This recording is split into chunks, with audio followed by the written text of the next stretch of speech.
So this short video is going to walk you through some of the quirks with the TrumpCard that we have here. One thing about these old SCSI implementations is that they can be a little bit quirky. But I've used this TrumpCard for 35 years. There's no reason why it shouldn't keep working. I just wanted to kind of show what I've learned about it, messing with it over the years. So the first thing is you need a copy of the TrumpCard disk. And if you go find the instructions on the internet, they are out there on PDF, it will tell you you always want to have the write protect on this original disk, and you want to make a copy of it. You can see I've made a copy of it. The reason why you do that is because as you work through the installation process, it changes some of the files on the disk. Specifically, it changes the mount list. It does that so that it can help you install Workbench on it for the first time, which is kind of handy. So I've got a copy of the disk. So I'm going to put it in drive 0 and reboot.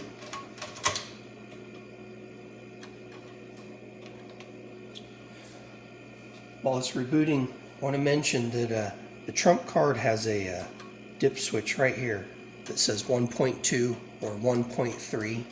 That is the auto boot dip switch. So if you're ever in a situation where your hard drive is corrupted, it might not survive that auto boot process even if you're booting from a floppy. So the way you turn off auto boot is just move that dip switch to 1.2, then it won't even try to auto boot from it. It'll just boot right up to the floppy. And you can still go through the entire installation process without auto boot, and then when you're done you just switch it back to 1.3 and your machine will boot. So I'm being asked, do I want to auto install a hard disk? I'm going to say yes.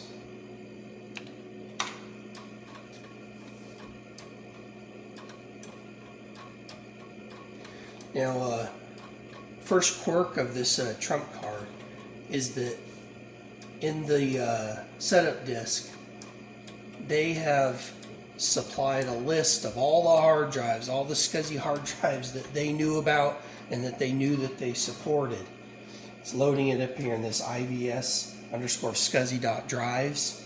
If you go into the devs folder and inspect that file, you'll see all the different layouts that they support. It's probably possible to add your own also, but I've always just tried to emulate one of the hard disks that I know that TrumpCard supports, and it works fine. So first thing you got to do is select the hard drive that you're going to be working on. Mine is a SCSI ID 6. Now it's saying drive type selection auto. If I say accept, it's going to query the hard drive. I've got a SCSI SD on here. It's going to query that hard drive to try to figure out what it is. I've set up this SCSI SD to act like a certain type of hard drive. In fact, I'll just show that. If I say accept, it immediately figures out that it's a Quantum P80S. So the reason why it knows that is because I configured the SCSI SD to return that information.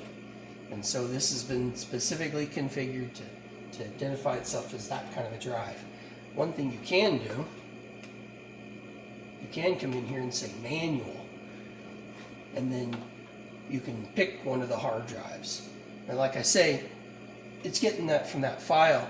You could go in and change this layout if you want a different layout for the hard drive, if you want to try to make a bigger one. I've always used this 80 megabyte one. I think some of these are quite big. If you look in the file, there's a 100 megabyte one. I think there's even bigger ones. Anyway, I'm just going to use the one that I'm configured to. I'll set it back to auto since I know it'll set it to it. Okay. I've always had to do a low-level format, and of course kind of ridiculous on a hard drive emulator there. It's not really required, but it does seem to, if you skip this step, it won't finish. So I'm just going to go ahead and low-level format it. Now back in the late 80s when you tried this, that actually would have taken a very long time. Of course, it's really fast on one of these emulators. You don't need to certify the drive. I can skip that step. It'll go through and I'll just show you. You can choose to make sure that it's fast enough to read and write. You don't actually need to do that, so I'm going to skip it. Okay, now here's the part where it wants to write this hard drive information to your mount list. And like I said, the reason why it wants to do that is because it's going to mount this hard drive and help you to copy your workbench on there. So it's not a bad idea. Let's just do it. So I'm going to change this to DH0.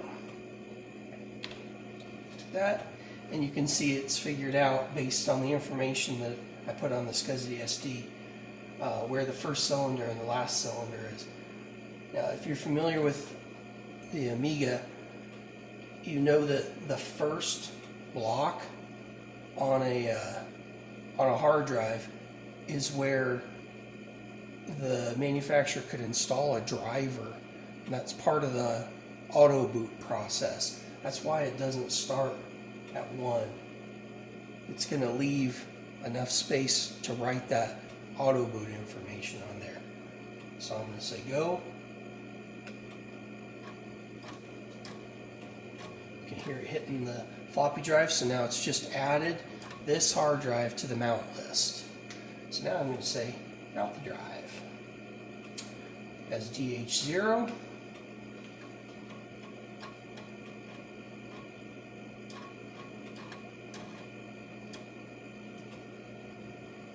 And now it's mounted. Now I'm going to Amiga DOS format it. And this is where you can give it a name.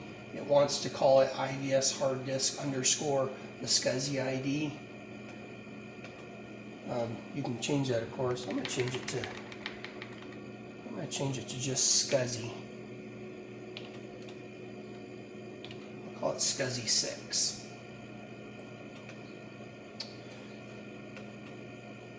Of course, this is going to erase it.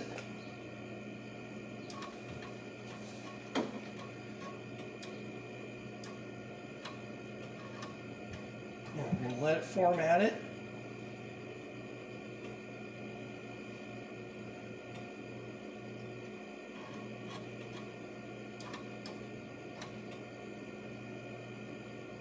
Okay, now the last step, step 7, write setup information to drive.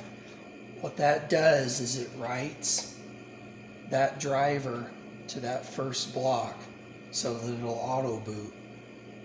So let's do that. Write the setup on DH0. And by the way, you can see it, should be able to see it hitting the SCSI SD as I'm doing this.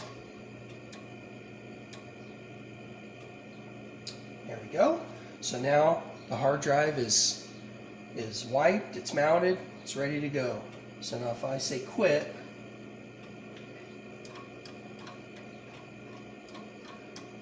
the next thing it's going to ask me is to install the workbench.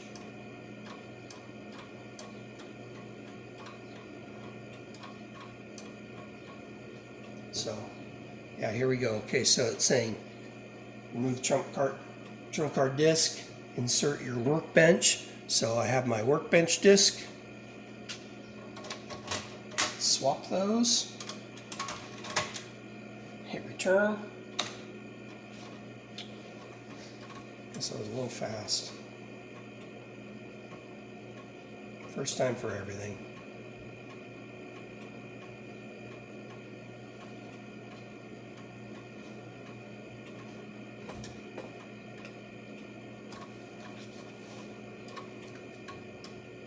Okay. Now this is reading from the floppy drive. It actually takes a little while.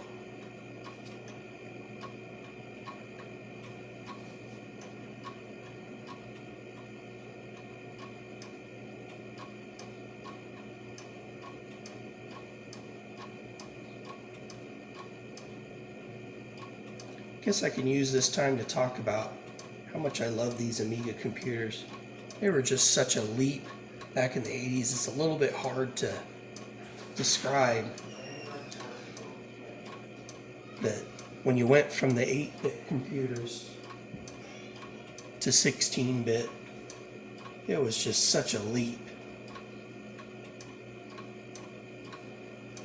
So I bought my Amiga 500 in 1989.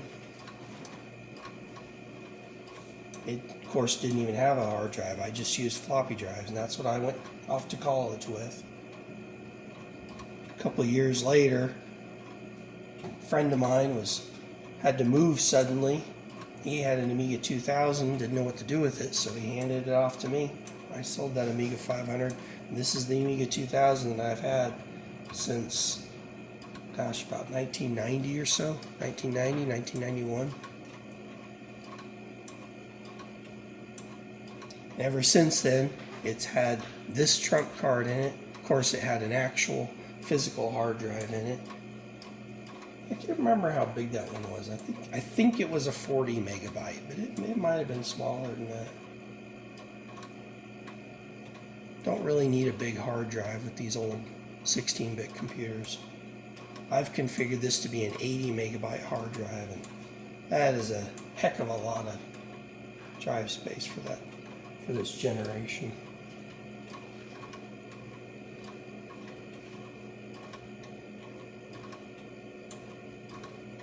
I'll also tell you that my favorite book, my favorite Amiga book, is this guy right here, Amiga-DOS Quick Reference. You search on the internet for information on Amiga-DOS, you get a lot of information about the later versions, version 2, and especially version 3. That's the version everybody likes. But if you're a fan of version 1.3,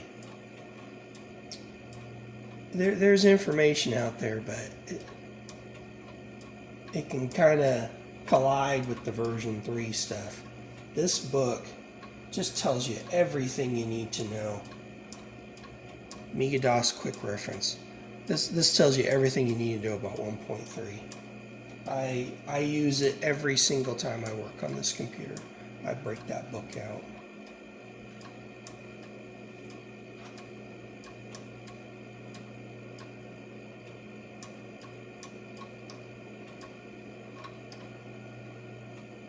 Alright, so we're finished copying Workbench, so it wants me to put the TrumpCard disk back in.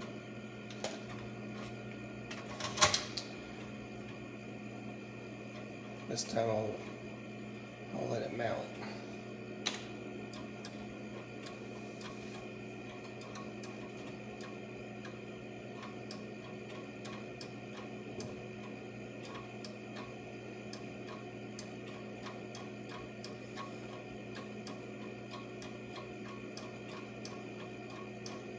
I think right now it copies the utility program that we just ran.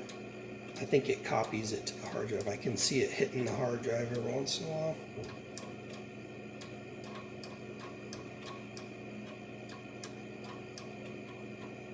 I guess it's nice that it does that, but there's not a lot you can do with that utility other than what I just showed you.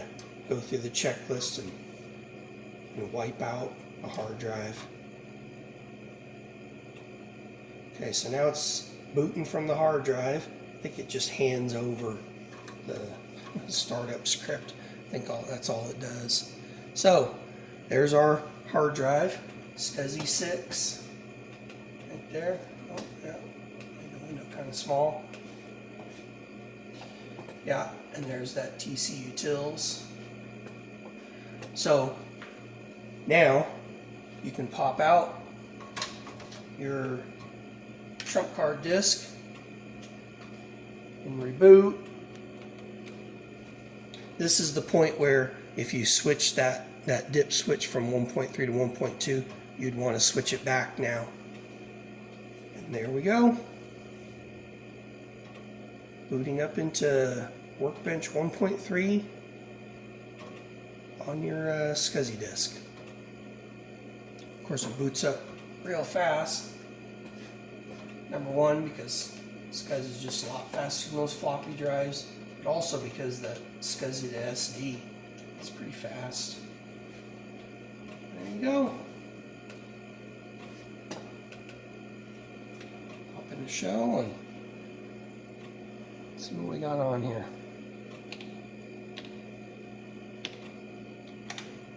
Again, it's pretty fast for the time. That would have blown our minds back in 1990. All right, that's it.